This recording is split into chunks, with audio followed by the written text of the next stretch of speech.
indeed extensive process preceded the development of this seal. Why?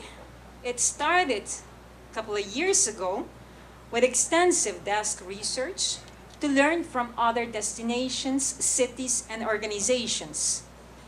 As such, programs in Spain, Northern Ireland, Turkey, Poland, Malta, Egypt, Chile, Australia, New Zealand, Trinidad and Tobago were referenced and researched.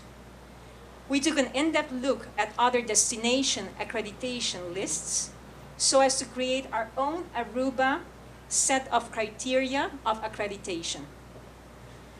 The perfect auditing firm was consequently identified, which is Quesh.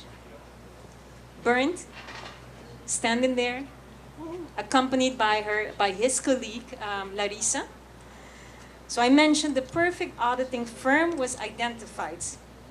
With over 25 years of experience, they then further assisted the ATA in strengthening the program to include aspects derived from, amongst other, ISO accreditation programs. The ATA and Quesh stress-tested the program through consultation moments with partners to also obtain input on the feasibility of this program and their likelihood to participate.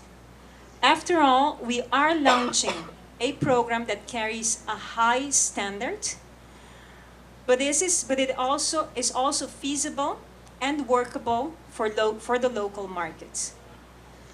Furthermore, the Aruba Quality Seal was launched as a pilot in 2018, which allowed us to work with several partners present here tonight as a final way to stress test the program.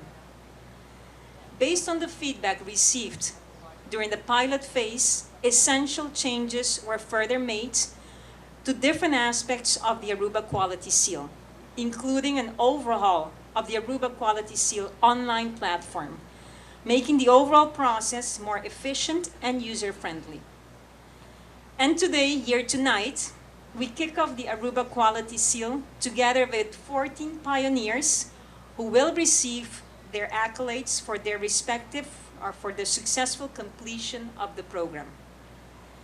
We are thankful for your commitment, your participation, and your feedback during the tenure of this extensive pilot process.